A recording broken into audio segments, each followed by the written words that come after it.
Walif wa nafa'ana bi ulumihi amin ya rabbal alamin.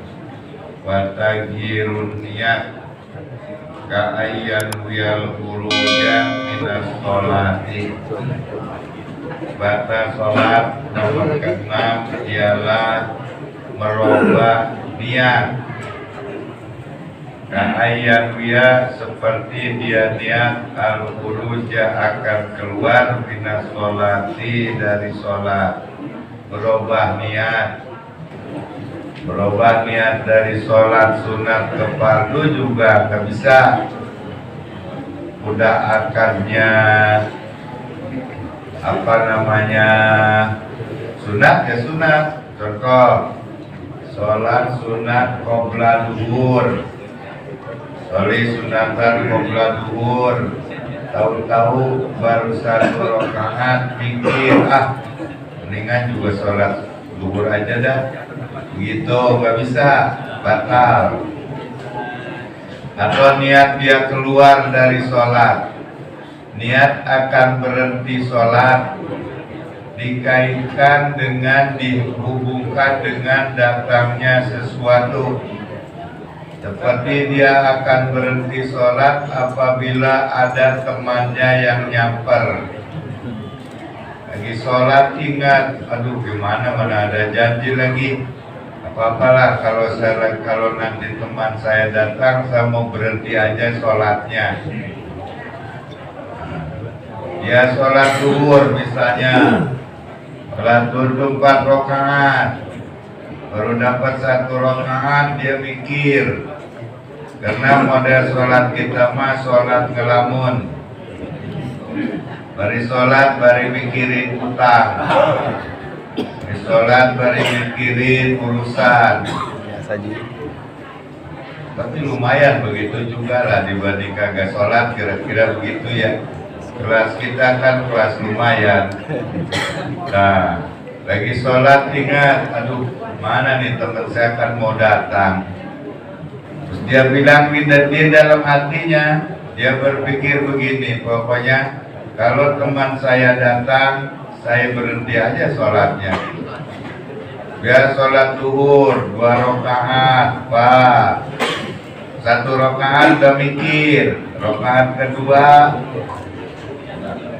belum datang nih, rakaat ketiga datang temennya, Assalamualaikum, dia pikir tanggung cuma 1 rakaat lagi, diterusin sholatnya.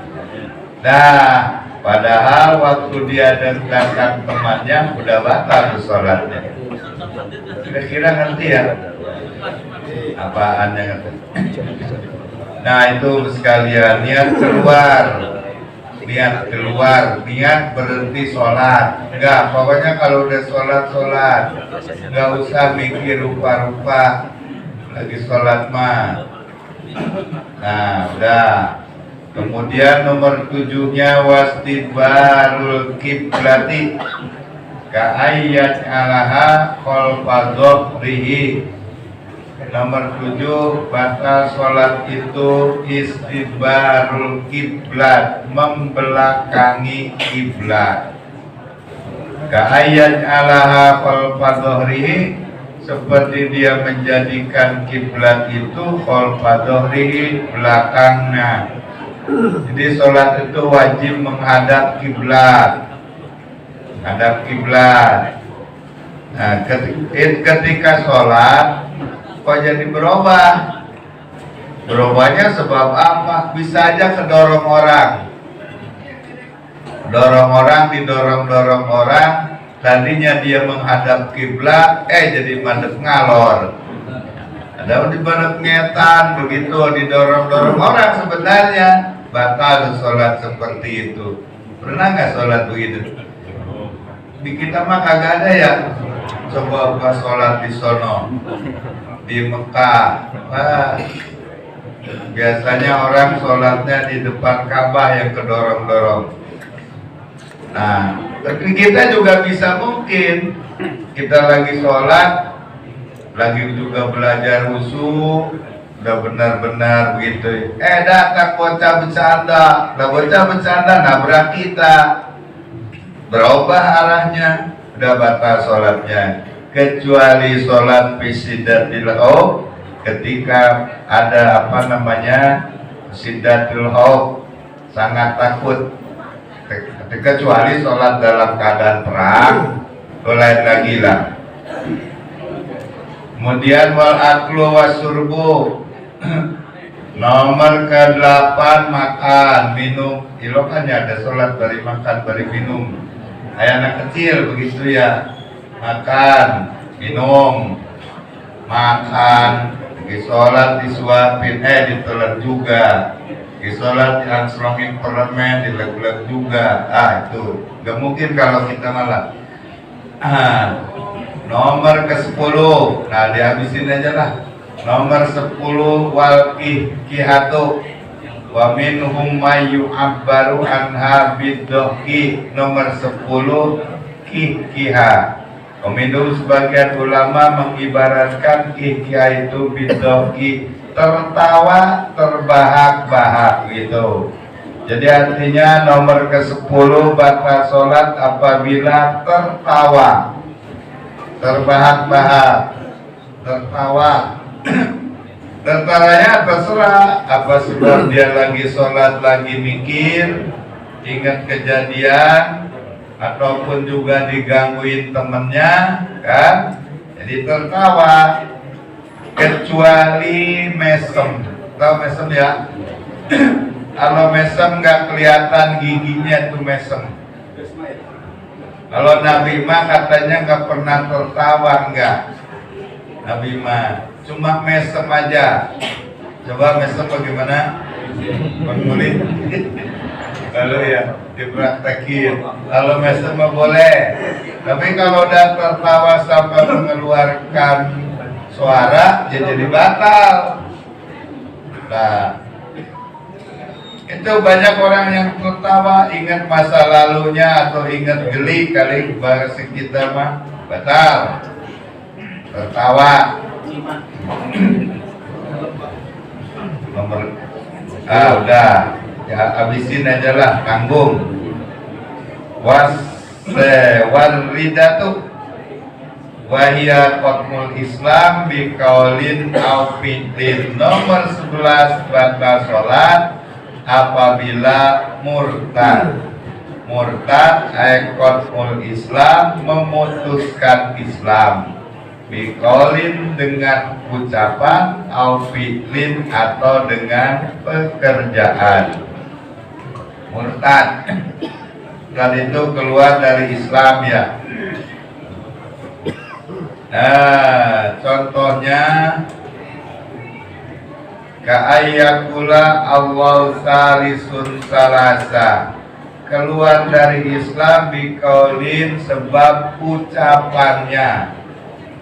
Seperti dia mengatakan, kalau bukan mengatakan, dalam hati meyakini.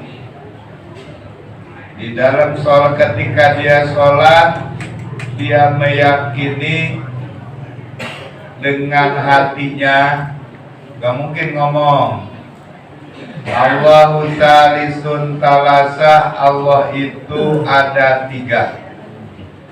Ada anak, ada bapak, siapa lagi? Ada emaknya, ada besannya, begitu ya. Itu jadi batal.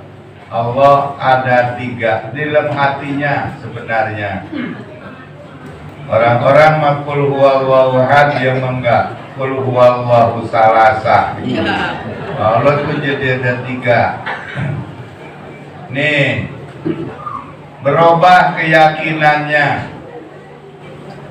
namanya murtad. Murtad itu banyak ya. Udah cuma ucapan, apa namanya, apa dengan tindakannya. Murtad atau azmin biqaulin au fi'lin au azmin. Dia menjadi murtad sebab ucapannya, keyakinannya, au fi'lin atau dengan pekerjaannya, tindakannya. Ka'ayas judali sonamin, seperti sujud kepada berhala. Gak mungkin lah lagi sholat sujud kepada. Au azmin atau azam. Azam itu rencana.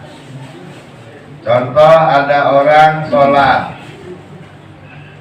sholatnya bari mikirin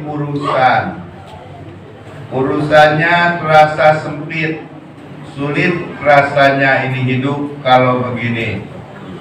Bari sholat, bisa aja orang sholat bari nangis, bukan nangis ingat dosa, tapi nangis karena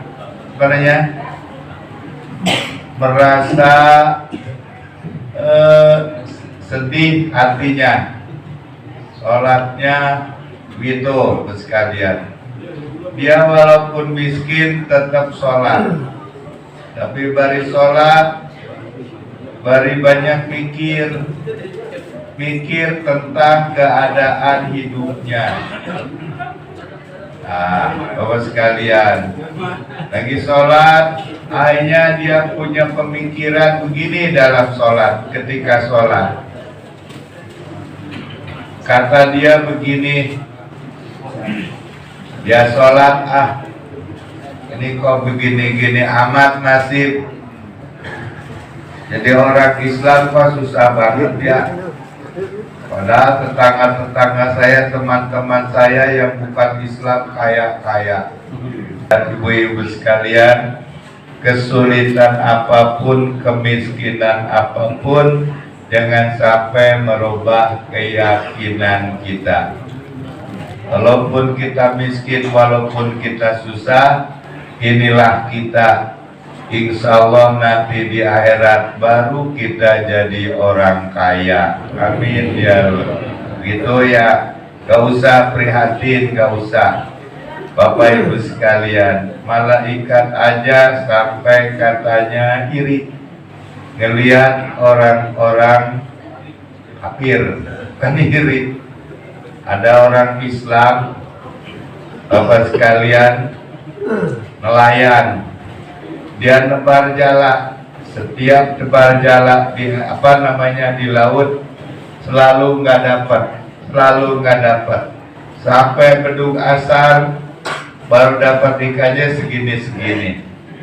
Tapi begitu melihat orang kafir sekali nebar, Pak, wah terus penuh jalanya, duhur udah kagak muat tuh perahunya. Bapak sekalian, akhirnya malaikat sampai undang kali ya, matur pada Allah.